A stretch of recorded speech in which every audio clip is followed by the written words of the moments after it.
O Diyos, Ama na makapangyarihan sa lahat, kami po'y nagsusumamo sa iyo na patuloy niyo pong buksan ang aming mga puso at kaisipan upang maunawaan po namin na lubusan ang aming pag-aaral sa hapon po ito. Ikaw ang siyang tagapagpaunawa sa bawat salita namin mapag-aaralan. Panginoon, daluyan mo lamang po ako ng iyong kapangyarihan na maihatid ko ang iyong salita na mayroon pong kagalakan at ito'y magbibigay at magsilbi to ng katatagan at kalakasan sa ang aming pananampalataya. Panginoon, salamat at purihin ka. Ito po ang aming dalangin sa pangalan ni Jesus. Amen.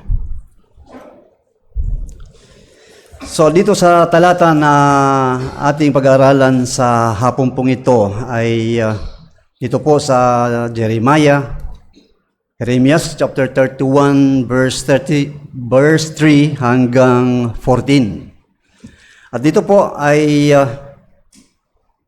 basahin ko muli ang ating pag-aaral sa hapon pong ito. Verse 3 ng Jeremiah chapter 31. Ang Panginoon ay nagpakita sa kanya mula sa malayo. Inibig kita ng isang walang hanggang pag-ibig, kaya't ipinagpatuloy ko ang aking kagandahan loob sa iyo. Muli kitang itatayo at ikaw ay muling maitatayo o Birhen ng Israel.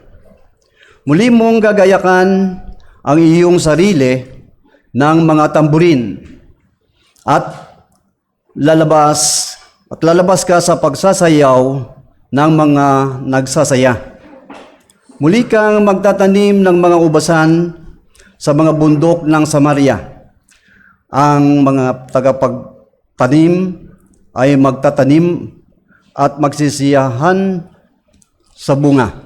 Sapagkat magkakaroon ng araw na ang mga bantay ay sisigaw ng mga burol ng Ephraim. Bangon at tayo'y umahon sa Sion, sa Panginoon natin Diyos. Sapagkat ganito ang sinabi ng Panginoon, umawit kayo ng malakas na may kagalakan para sa Jacob at magsihiyaw kayo dahil sa pinuno ng mga bansa. Magpahayag, magpuri, magsabi, O Panginoon, iligtas mo ang iyong bayan, ang nalabi ng Israel. Narito, dadalhin ko sila mula sa hilagang lupain at titipunin ko sila mula sa pinakamalayong bahagi ng daigdig. Kasama nila ang bulag at mga pilay, ang babaeng may anak at ang malapit ng mga anak ay magkakasama. Isang malaking pulutong, sila'y babalik rito. Sila'y darating na may iyakan at may pakiusap na papatnubayan ko silang pabalik. Palalakarin ko sila sa tabi ng mga batis ng tubig na matuwid na daan na hindi nila kakatisuran. Sapagkat ako'y ama ng Israel at ng Ephraim ang aking panganay. Iyong pakinggan ang salita ng Panginoon o mga bansa at inyong ipahayag sa mga pulo sa malayo. Inyong sabihin, ang nagpakalat sa Israel ay siyang magtitipon sa kanya at iingatan siya gaya ng pag-iingat ng pastol sa kanyang kawan. Sapagkat tinubos ng Panginoon ang Jacob at kanyang tinubos siya sa kamay na higit sa malakas sa kaysa kanya. Sila'y darating at aawit ng malakas sa kaitaasan ng Sion at sila'y nagniningning dahil sa kabutihan ng Panginoon, dahil sa butil at sa alak, langis at dahil sa guya ng kawan at ng bakahan, at ang kanilang buhay ay magiging gaya ng dinilig na halamanan at sila'y hindi manlulupaypay.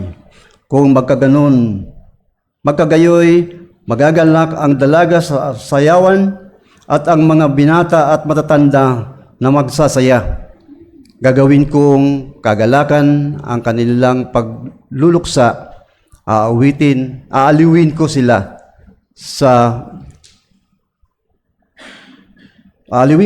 at bibigyan ko ng kagalakan sa kanilang kalungkutan. Last verse.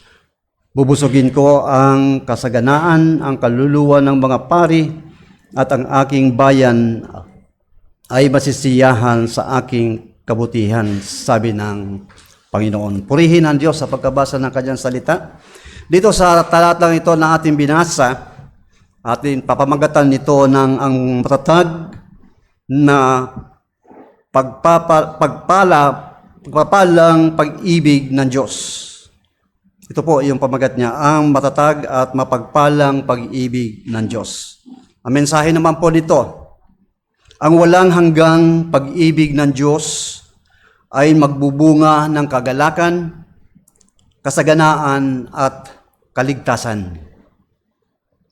Dito po kahit ang Israel ay nagkasala, pinili pa rin sila ibalik at mahalin muli ng Diyos.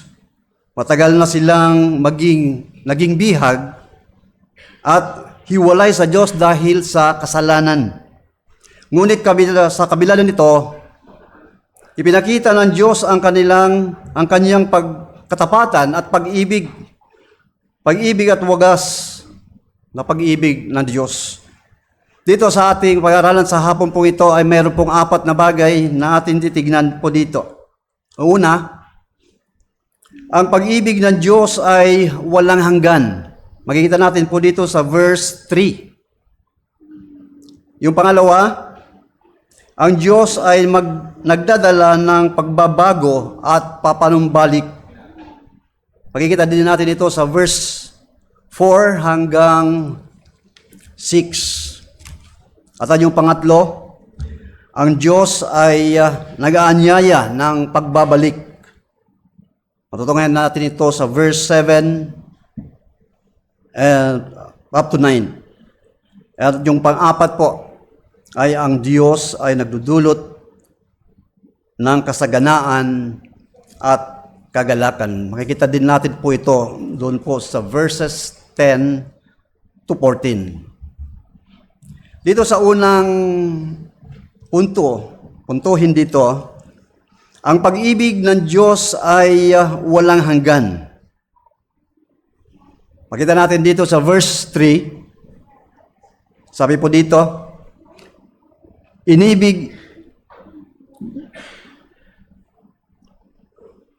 ang Panginoon ay nagpakita sa Kanya mula sa malayo.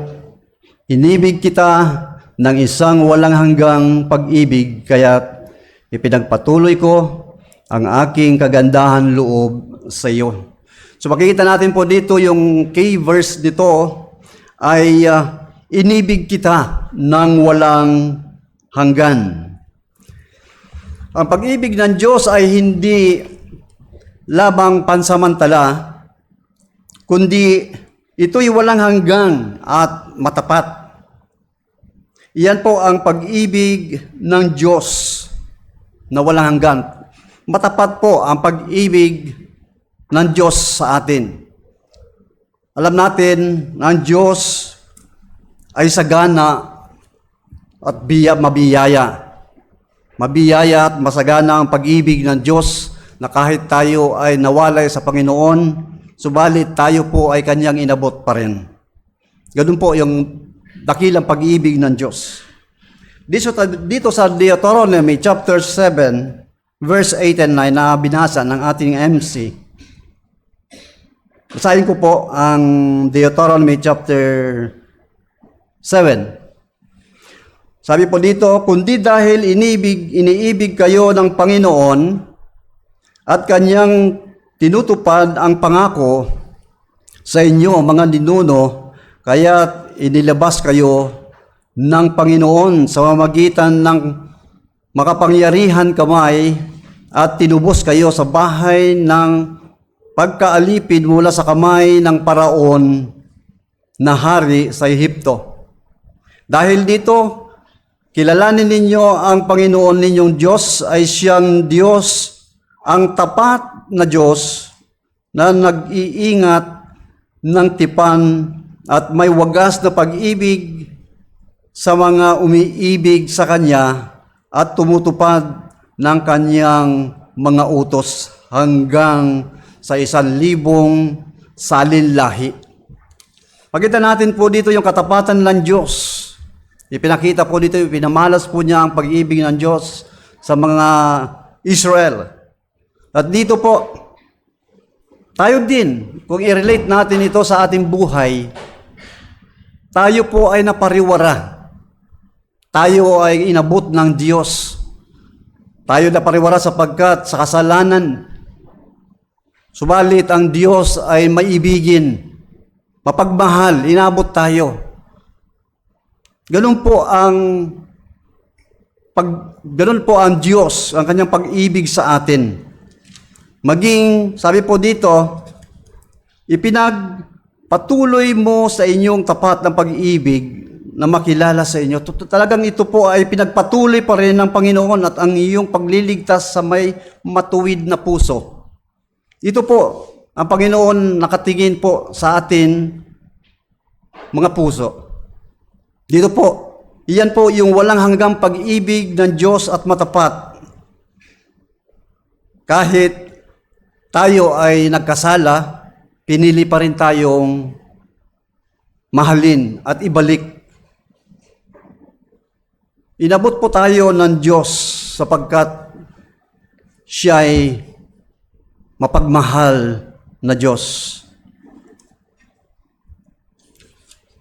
Dito bilang isang aplikasyon sa ating binasa, sa verse 3 nito, bilang application sa ating mga buhay, anuman ang ating pinagdadaanan, ang pag-ibig ng Diyos ay hindi nagbabago. Ito po yung napakagandang makita natin na ang Diyos ay mapagmahal. Kahit tayo ay nagkukulang sa Kanya, siya ay tapat pa rin sa atin. Kahit tayo ay napariwara, inabot po tayo ng Diyos sapagkat ayaw niya po tayong mapahamak. Ganun po ang pag-ibig ng Diyos. Napakadakila ang ating Diyos sapagkat yung pag-ibig niya ay walang hanggan. Inabot po tayo kahit anong kalagayan natin, kahit anuman ang kasalanan na nagawa natin pero ang Diyos ay inabot pa rin tayo.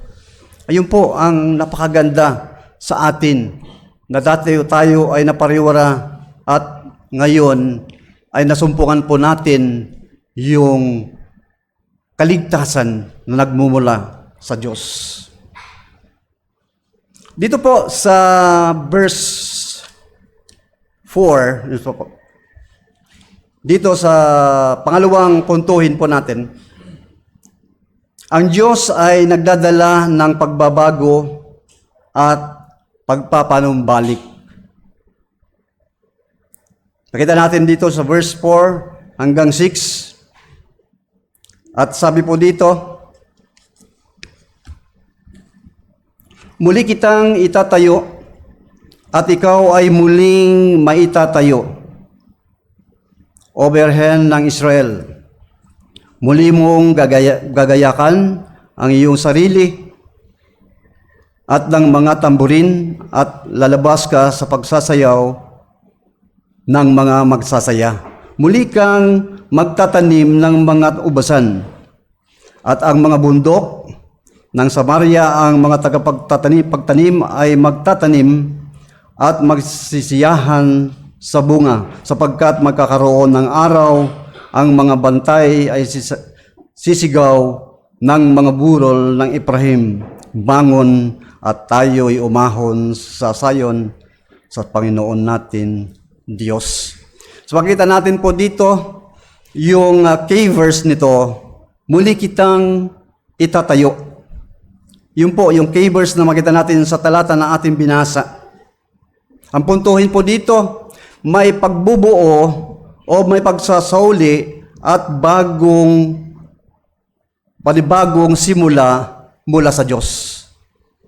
Dahil dito, sa kasalanan ang siyang nagwasak sa ating relasyon sa Diyos. Dati, maayos ang relasyon ng tao sa Diyos nung hindi pa nagkakasala ang tao. Subalit dito po ay pinangako ng Diyos na muli nilang muli tayong itatayo yung relasyon na nanawala, na nasira ay muli itong bubuuin ng Diyos.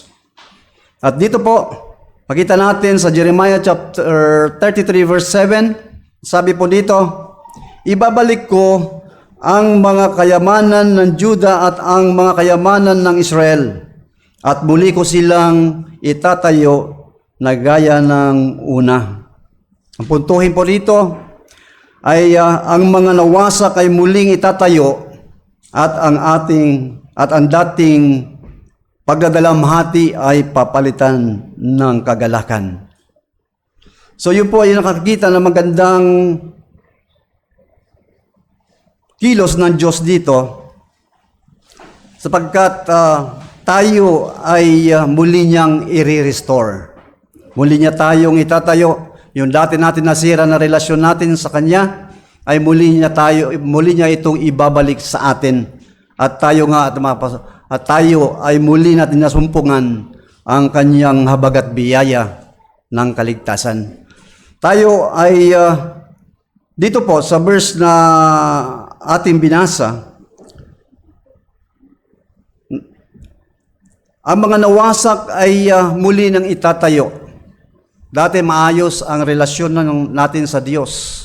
Subalit dahil sa kasalanan, tayo po ay nawalay sa Diyos. At muli tayo ngayon inaabot sapagkat ang Diyos ay mapagmahal.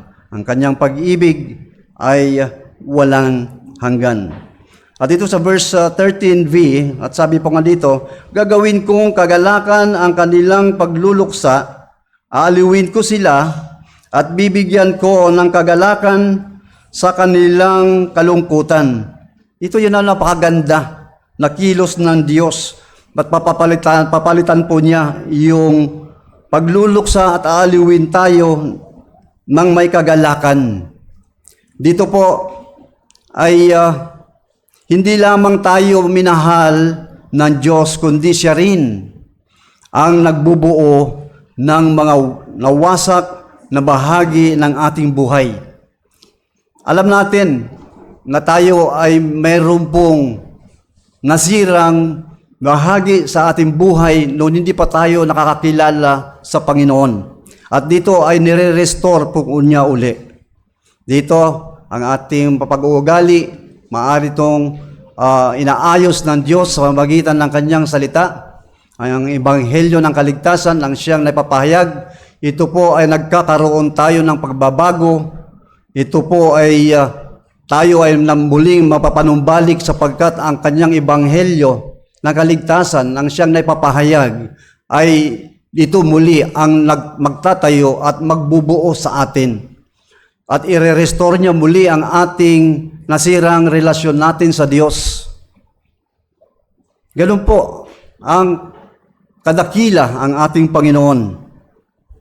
Ang pagbabago, ginagawa po niya ito paunti-unti. Through His Word, tayo po ay nakakapakinig ng salita ng Diyos, tayo ay nakakapag-aaral ng Kanyang salita, nagde-devotion.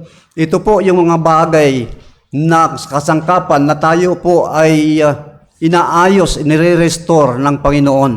Yung nasira na relasyon natin sa Diyos ay muli itong babalik sapagkat ang ebanghelyo ni Kristo ang siyang tutugon, ang siyang aayos, ang siyang magbubuo muli ito. Ngayon po ang napakagandang kilos ng Diyos sa atin na tayo dati ay napariwara, subalit muli tayong inabot. Ako'y napapasalamat sa Panginoon sapagkat dati po ay isa rin akong napariwara. Di ko rin alam kung ano yung kalagayan ko, kung hindi ko nakilala ang Panginoon. At tayong lahat ay mayroon po tayong kanya-kanyang kaparaanan na abutin tayo ng Diyos. sapagkat ang Diyos ang siyang kumikilos sa ating mga buhay. Dito po ay lagi ako nagpapasalamat sa Diyos sapagkat ako nga po ay kanyang binago. Isa po akong recipient dito po sa pagbabago at papanunumbalik. Sapagkat kung nasumpuhan ko ang Panginoon, kumilos po siya sa buhay ko at dito ko po nakita ang kanyang kapangyarihan, ang kanyang dakilang pag-ibig ay aking nararanasan magpahanggang sa oras na ito. Salamat sa Diyos at patuloy na ginagamit po niya ako dahil sa kanyang habag at biyaya lamang na ako'y nakakatayo at nakakapagturo bilang kanyang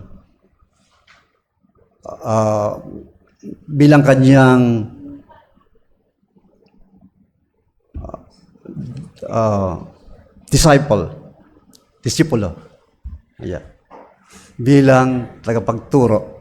Ito po ay makikita natin na ang Diyos ay nagdadala ng pagbabago at panunumbalik. Makita natin dito yung i-revealed niya ulit. Again, I will build you and you shall be built. So dito po, napakaganda po yun. Yung restoration po na makita natin dito. Ni-restore muli tayo ng Diyos sapagkat siya ang Diyos ng pag-ibig. Dito po, sa Isaiah verse 61, sabi po dito, ako'y nagagalak na mabuti sa Panginoon, ang aking buong pagkatao ay magagalak sa aking Diyos sapagkat binibihisan niya ako ng mga damit, nakaligtasan kanyang tinakpan ako ng balabal ng katuwiran, gaya ng lalaking ikakasal na ginagayakan ang sarili ng palamuting bulaklak at ang gaya ng babaeng ikakasal na nagagayakan ng kanyang mga hiyas. Dito, makita natin ang punto naman dito ay ang Diyos ay nagdadala ng pagbabago sa buhay. Tayo ay nakaranas ng pagbabago at binago tayo ng Panginoon. At sabi rin dito sa Isaiah chapter 2 verse 3, maraming tao ang darating na nagsasabi, halina kayo at tayo'y umahon sa bundok ng Panginoon, sa bahay ng Diyos ni Jacob upang turuan niya tayo ng kanyang mga daan at tayo'y lumakad sa kanyang mga landas sapagkat mula sa Sion ay lalabas ang tagubilin at ang salita ng Panginoon mula sa Jerusalem. Makita natin dito, yung puntuhin po dito ay makikita natin yung pagpapanumbalik loob sa Diyos. Nagkaroon sila ng kapayapaan na lumakad sa liwanag ng Panginoon. Meron silang kapayapaan sumamba sa Panginoon. Meron kagalakan, meron po silang kalakasan, kasabikan na magpupuri sa Diyos.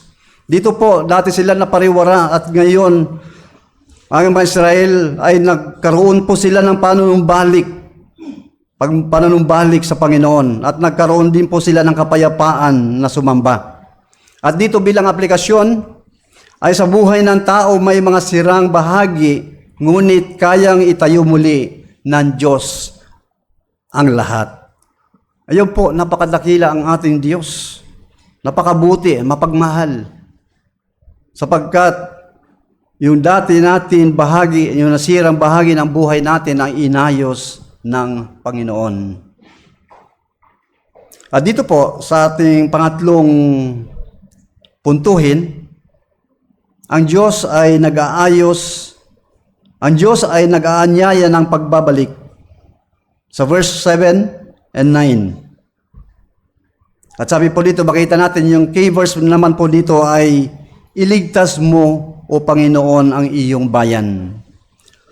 So makita natin, may tawag ang Diyos na magbalik loob ang kanyang bayan. Ang sabi po dito sa Isaiah chapter 65 verse 17 and 18, Sapagkat narito ako ay lumilikha ng mga bagong langit at bagong lupa, at ang mga dating bagay ay hindi na malaala o darating man sa isipan. Ngunit kayo matutuwa at magalak magpakailanman sa aking nililikha, sapagkat aking nilikha ang Jerusalem na isang kagalakan at ang kanyang bayan na isang kaluguran. Ipinapakita po dito ng Diyos sa kanyang paglikha ng bagong langit at ang bagong lupa. Ito'y paanyaya ng Panginoon Diyos ng pagbabalik sa Kanya.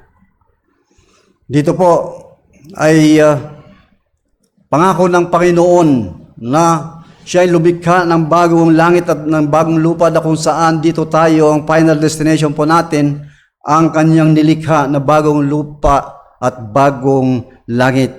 Dati po, yung relationship natin sa Diyos ay maayos, subalit nasira sapagkat sa ating kasalanan. Subalit ang Diyos ay inabot pa rin tayo sapagkat yung pag-ibig niya ay wagas. Ipinakita sa atin, pinakita ng Diyos sa atin yung paglikha niya ng bagong langit at ng bagong lupa. Ito ang pinangako po niya sa atin. Ito po sa Isaiah chapter 12 verse 6, sa makita po natin dito, hindi lamang ang malalakas, kundi maging ang mga mahihina. Wala pong pinipili ang Diyos na kaya niya pong abutin. Kaya po niya itong muling mahalin. Dito po ay tatawagin tayo ng Diyos na bumalik sa Kanya. Magkaroon man ng pagtitipon at pagsasama-samang pagsamba, katulad ngayon, tayo ay tinipon-tipon ng Panginoon upang sumamba at magpasalamat sapagkat tayo ay Kanyang inabot at binigyan ng buhay na walang hanggan. Dito po, napakaganda na makita natin na ang Diyos ay mapagmahal. Ang Diyos ay punong-puno ng biyaya, habag. Sapagkat tayo ay Kanyang muling nire-restore, binabalik, at magkaroon ng kaligtasan. Kaya napakainam po na tayo ay sama-sama na magpupuri at sasamba sa Diyos bilang pasasalamat natin na tayo ay Kanyang iniligtas. Bilang aplikasyon po dito sa ating binasa sa verse nito, ang Diyos ay mahabagin hanggang handang tanggapin tayo kapag tayo ay bumalik sa Kanya. Dito po, napakaganda na aplikasyon. Handa ang Diyos na tayo ay tanggapin sapagkat ang biyaya po niya ay sagana sa atin. Ito po yung verse 12 na ito. Chapter 12 ng verse 6. Ipinakita ng Diyos sa atin yung Kanyang pag-ibig. Pinili po niya tayo kahit tayo ay kinahabagan tayo, na kahit tayo ay nagkukulang sa Kanya, subalit inabot pa rin tayo. Ganun po ang pag-ibig ng Diyos. At yung pang-apat na puntuhin, ang Diyos ay nagkakaloob ng kasaganaan at kagalakan. Dito makita natin sa verse 10 hanggang 14. At ang key verse po dito, sila ay darating at magsisigawan at kagalakan sa taas ng Zion. So ang puntuhin po dito, pagkatapos ng pagdurusa, ay may kagalakan at kasaganaan na darating mula sa Diyos. Sabi po doon sa Isaiah chapter 40 verse 11, Kanyang papakainin ang Kanyang kawan na gaya ng pastol, Kanyang titipunin ang mga kordero sa Kanyang bisig at dadalhin sila sa kanyang kandungan at maingat na papatnubayan iyong mga anak. Dito, makikita po natin dito yung kasaganahan, yung protection mula sa Diyos. Ang Diyos lamang ang siyang nakakapagligtas. Dito po, ang kawan ng Diyos na kung saan dito tayo titipunin. At dito, sa bisig po niya, tayo ay kanyang yayakapin, tayo ay kanyang aaliwin sa oras na tayo ay nakakaranas ng kalungkutan. At dito po, yung kalungkutan, yung pagluha, ito ay papalitan ng kagalakan. May wagas na lungkot pagluha sa Diyos. Pinapalitan ito ng tuwa at kasiyahan sa kanyang presensya. Dito po ay sagana ang pag-ibig ng Diyos. Yung pagdurusa natin ito ay mapalitan ng kagalakan. Yung kasaganahan po dito ay ito po ay ang kanyang salita na naipapahayag sa atin mga buhay. At dito tayo lumalago, dito tayo kumakain ng sagana sa kanyang salita, ay patuloy na ating ninanamnam, patuloy natin pinag-aaralan, minimeditate ang kanyang salita na kung saan ito ang ating kagalakan, kasaganahan, at kaligtasan. Ang Diyos ay nagmamahal. Inaabot sa mga nagbabalik, nagbibigay ng pasasalamat, anuman ang yugto ng ating buhay, ang buhay natin, tandaan natin na ang Diyos ay mapagmahal. Siya ay masagana ng pagmamahal, masagana ang plano para sa atin lahat, ang kanyang buong pamilya sa ating bilang mananampalataya. Dito bilang pagwawakas, ayon,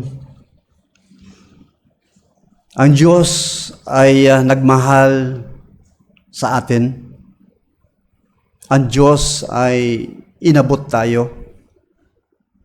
Ang Diyos ay mapagpatawad. Sa dati nating kalagayan, tayo ay kanyang inabot dahil sa kanyang pag-ibig na walang hanggan. At dito, purihin natin ang Diyos sa pasalamatan sapagkat tayong lahat ay inabot sa magitan ng kanyang habag at biyaya. Patuloy, pasasalamatan natin ang Diyos sapagkat siya ang may akda ng ating buhay.